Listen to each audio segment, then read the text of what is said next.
Mit einem großen Applaus begrüßen wir unsere Gäste. Wir starten direkt mit einem unfassbaren Produzenten, Mr. Überproducer, I would say. Please welcome John Landau.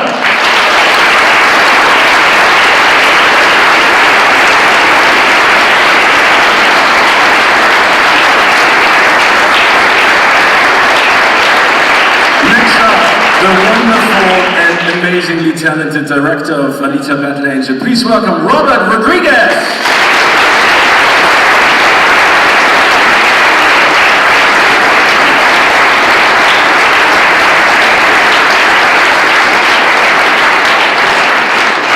She portrays the title character. Please welcome Rosa Salazar as Alita.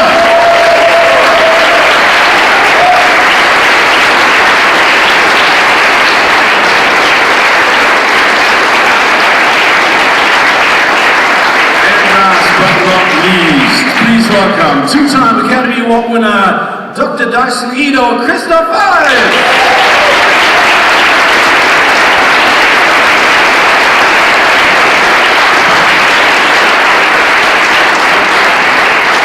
Welcome to the four of you. Welcome to Berlin. This is, I think, the last stop before the big world premiere tomorrow night in London. Correct. Thank you very much for stopping by in Berlin. Let's get started with the lady in the round. Rosa, I think this is an amazing, in my opinion, an amazing story about female empowerment, because Alita never backs down and she basically takes every single challenge without exactly knowing why she does it. How would you describe her as a character and especially what she does? I would describe Alita as a hero. She's not born with extraordinary capabilities. This is something that she acquires along the way, and I think she does this by taking a journey inward. And it is on that journey of self-discovery. You look crazy. It's that journey which empowers her. Thank you.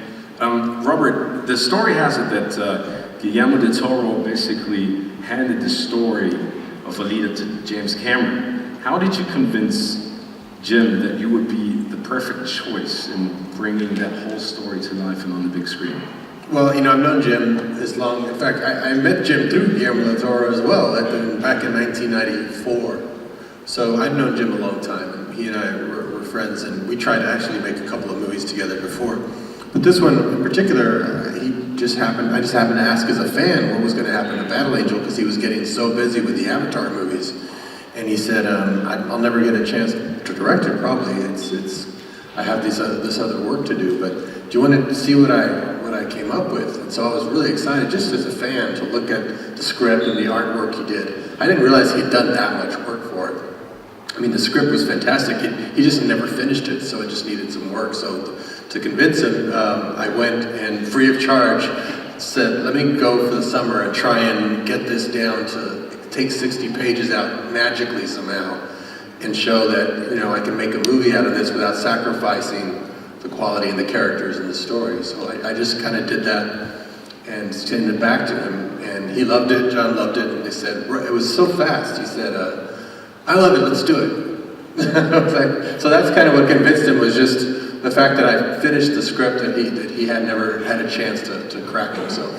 And you've done a great job. Thank you very much. John, you know, the father of the whole story of Alita is basically Yukito Kishiro. He has drawn the manga, and is sort of like the idea giver. In what way has he been involved while you were doing the movie? And what did he say about the characters and the creation of the world that he sort of made up? You know, when we first learned of the rights and wanted to acquire them, Jim Cameron flew over and met with Kishiro-san. And he made a commitment to him that when we did the movie, we wouldn't do the Hollywoodized version of it. We would do the cinematic interpretation of his work. And throughout the years, we made him a part of the process. I went back and shared with him the artwork we were working on. I shared with him the script on different trips. I shared with him cut scenes as those were coming to fruition. And one of the two big thrills that I had related to him on the show were, one, when he came to visit our set in Austin, Texas. He had never been outside of Japan before. And he came down to Austin, Texas, where we had built a 97,000 square foot set of Iron City. We walked from the back of the set into Iron City, where the street motorball scene takes place. And Kishiro, who is a man of very few spoken words, many written words, he didn't say anything, but the smile on his face said everything. He had walked into a world that he couldn't imagine would be real one day. And then just this past weekend, I flew to Tokyo, and I screened the entire movie for him. And he rewarded me by saying that we lived up to our promise of living to the world that he had created, and that the movie was more emotional than he thought it would be, and that motorball and the action sequences came to life on a scale that he could not have imagined. Christoph, we've been talking about it. I mean, the movie is set in a distant future. In what way do you see parallels between Alita's work and the problems and the themes in our world today? Do you see a lot of relations there? Soll ich wirklich Englisch sprechen? Also, Sie können gerne auf Deutsch, mir wurde gesagt, Sie sollen auf Englisch, aber ich finde die Deutsch. Soll ich die Fragen auf Deutsch stellen? Die kennen alle meine Antworten auswendig. Okay, he's going to do it in German because you know his answers. It's kind of silly. You know my answers, you know. I agree. German, nice speaking. Komm, sprechen Sie Deutsch. Also herzlich willkommen nochmal dabei.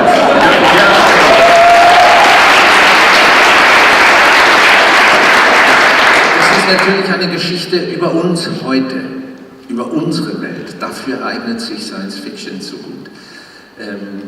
Was wollen wir erzählen über die Zukunft? Wir wollen erzählen und wir wollen erfahren über das, was wir erleben in dieser Welt. Und da macht dieser Film überhaupt keine Ausnahme. Good.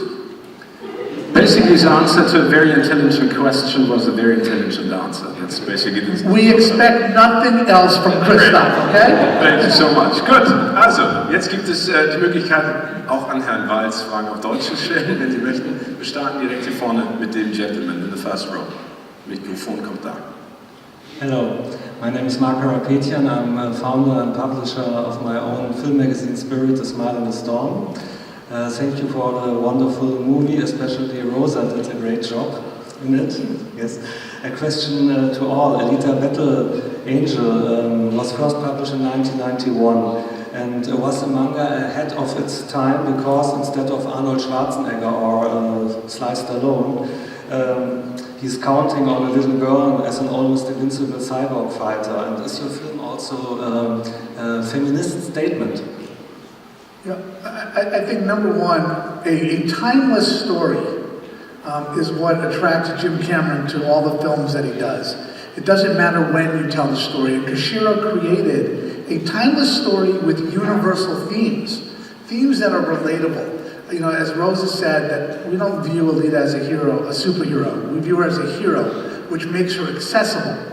And I think we all saw it as a film that is about the empowerment of women. But not just women. It's anybody who, as she says in the movie, thinks of themselves as insignificant. And we've all felt that in our lives. But this movie shows that even those who think of ourselves as insignificant, we have the ability to change people and the world around us. Sort of going back to the question you were posed about the problems that we see now, I think that she represents all disenfranchised people. And I think that not only women, but all people who have faced a certain level of adversity will find some satisfaction in this film. Thank you. Question from the gentleman over there in the first row. Hi, I'm Carlos from RTL West, RTL Television. I'm running a cinema magazine. Let me say, I see Alita this morning, just half an hour ago it ended, and I'm totally flattering because this was the first movie in a month that makes me cry. So thank you for that. Because Good. Thank you. I'm glad I made you cry. And it has a soul. So how important and how difficult was it to bring this emotion to the screen? Because I know it was motion captured and it was a very, very great, making of the whole team to making a leader more human than a human itself. It was emotion capture. Emotion capture.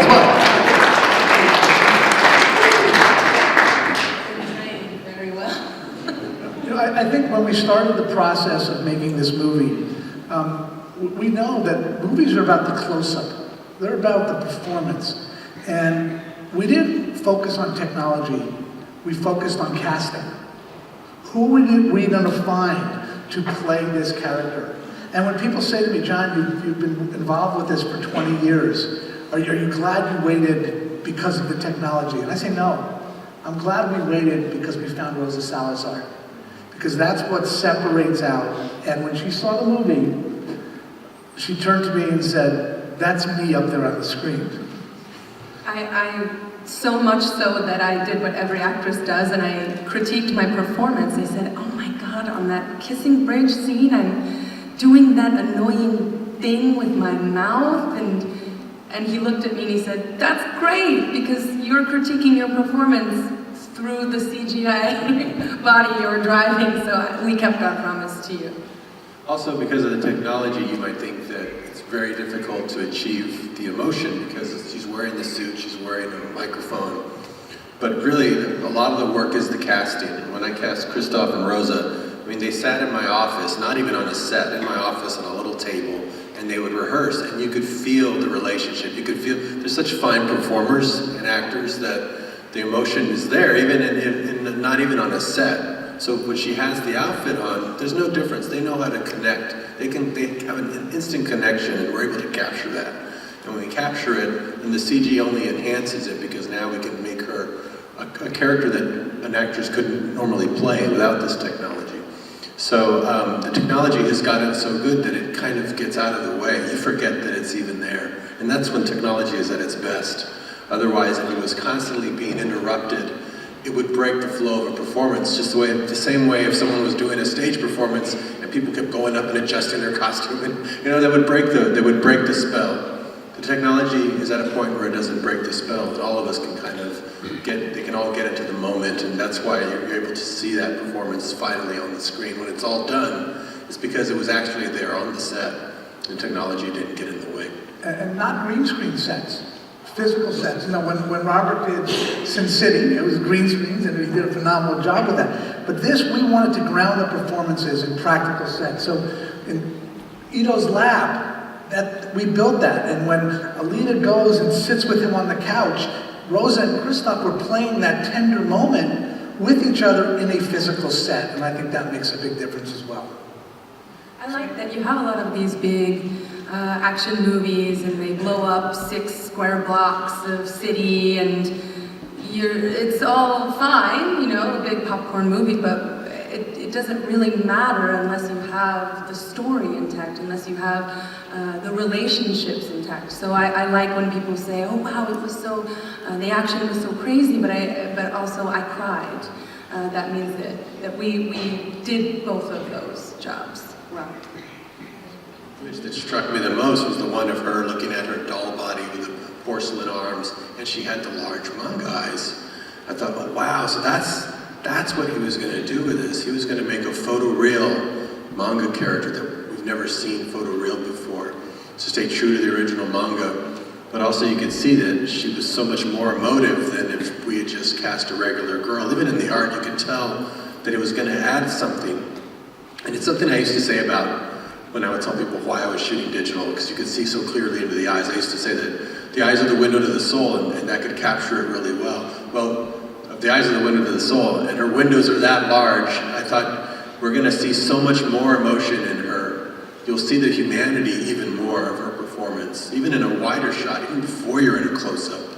She'll feel almost more human than human.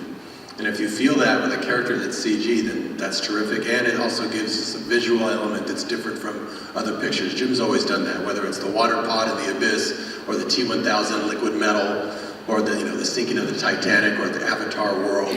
His contribution to doing something audiences had never seen before for this movie was always going to be the manga eyes. So once I saw that, I went, oh, I've got to do it that way, because that's much bolder, something we've never seen, and it puts you in a hypnotic trance of this character really feels like she's there, and the benefit is that you get so much more emotion through those eyes.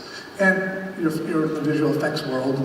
Weta Digital told me that there's more detail in one of Alita's eyes than was in all of Gollum in Lord of the Rings. Christoph, wir wissen, das hat Robert Rodriguez in einigen Interviews gesagt, dass James Cameron ihm mehr als 1000 Seiten Notes mitgegeben hat in der Entwicklung der Geschichte, 180 Seiten des Skripts. Sie lieben das Spiel ja. Was für Notes oder wie viel haben Sie denn bekommen von Robert und auch James Cameron, was Ihre Figur anging und wie sehr hat das geholfen und Ihnen auch Spaß gemacht, sich da durchzuarbeiten? Also es werden jedes Mal mehr sein, aber das werden schon sehr viele gewesen sein. James Cameron hat das entwickelt, das hat sich Gedanken gemacht, weil er den Film selber machen wollte. Und hat ihn dann an Robert, just talking about,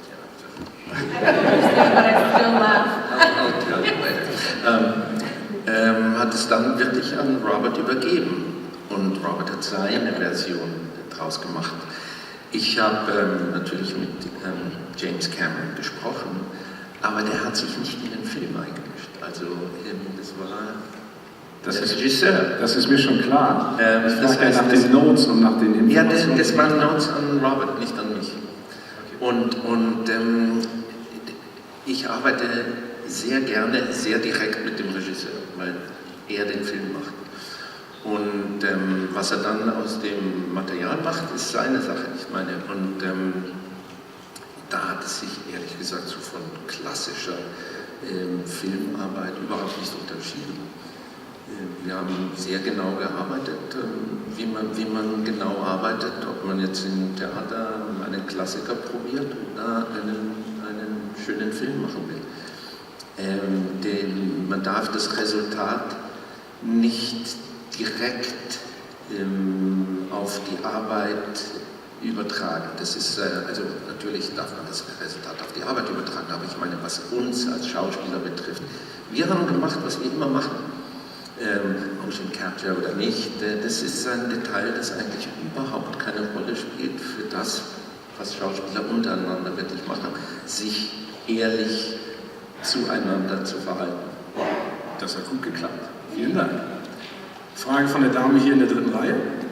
Good morning, my name is Maria Mercedes-Hering. I'm here for the Tagesspiegel. And I wondered how introducing this movie is, especially in a city which also has a history of being divided like Berlin has, especially since you said that how fictional characters and fictional words are connected to the real world today.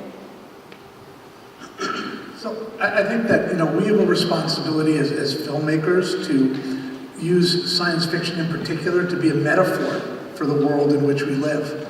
And I think this movie is a great opportunity to let us look at ourselves and how we live lives and realize what's important, in our world is not to be divided, but to bring people together. And, Hugo falls in love with something that he's looked down on all of his life. Looked at them as... Not only that, but also tried to take advantage of and destroy. That's right. So it's about that discovery and bringing things together. And that just because something is in the sky and it looks beautiful from below, that's not necessarily the place where you find happiness. Question over here, and then we move to the sidewalk in the third row. Frauke Gust vom RBB Radio Berlin, eine Frage an Christoph Waltz. Inwiefern erzählt denn der Film aus Ihrer Sicht etwas über unser Leben heute? Welche Ebene hätten Sie gern? Das ist ein politischer Film. Das ist ein psychoanalytischer Film. Das ist ein Abenteuerfilm. Das ist ein Liebesfilm. Das hat Elemente von Sentimentalität. Das hat den Nervenkitzel, den Sie durch großartige Stunt- und Action-Szenen bekommen.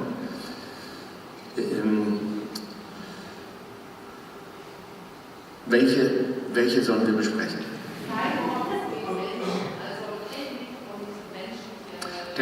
Technik und Menschen, sehr gut.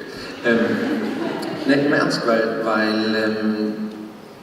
wir hatten mit einem Herrn zu tun, der für eine Firma arbeitet, die Sensoren herstellt, die eines Tages ins menschliche Nervensystem eingeklinkt werden sollen und darüber künstliche Gliedmaßen nicht nur bewegen, sondern durchs Gehirn kontrollieren können. Das ist Gegenwart. Bitte?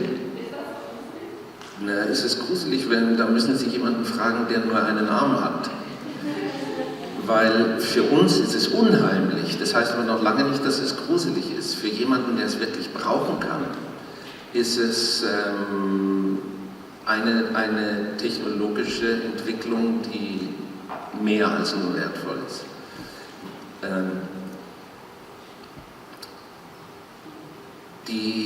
Der Vorschlag von Elon Musk, Sensoren dieser Art in ein Gehirn zu verpflanzen, um über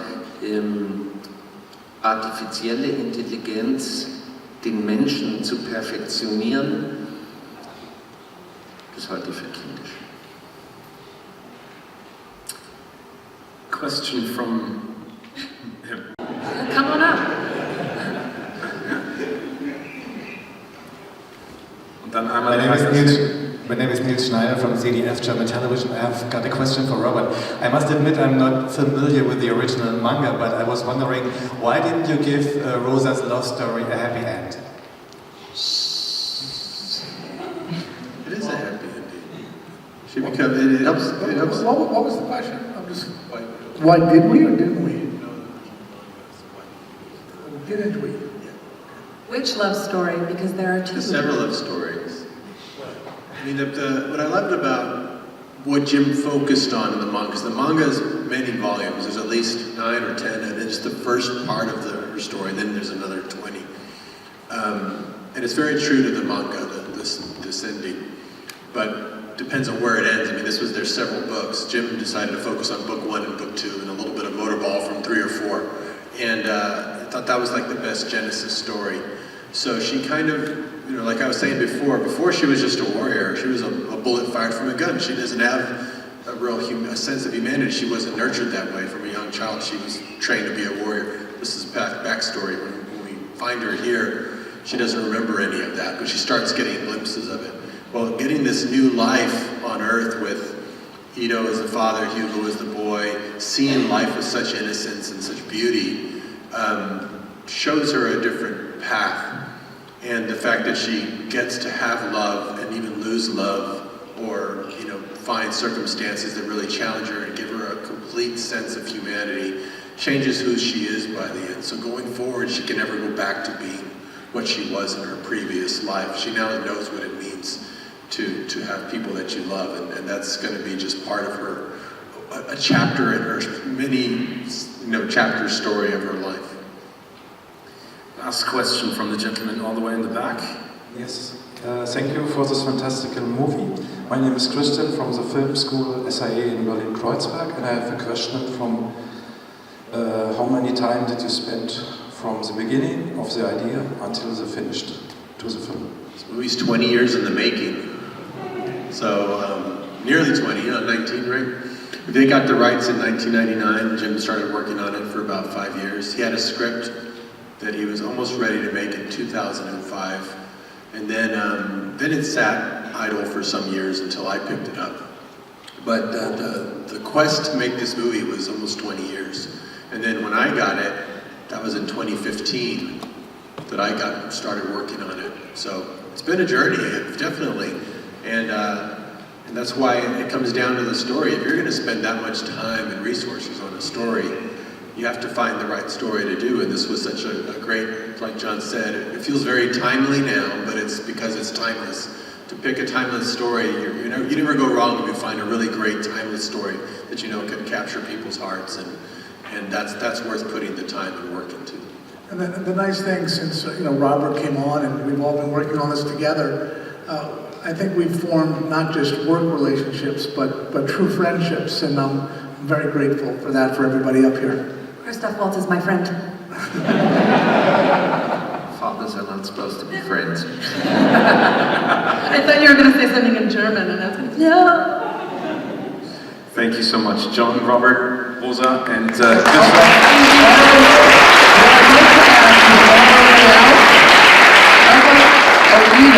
to stand next to Alita for a minute. Just Does anyone want a double Alita selfie? photo with Alita and Alita. Okay, cool. I have a great world premiere tomorrow. Thank you. Filmstart am 14.2. Meine Damen und Herren, vielen Dank für Ihre Fragen. Einen wunderschönen Tag. Danke.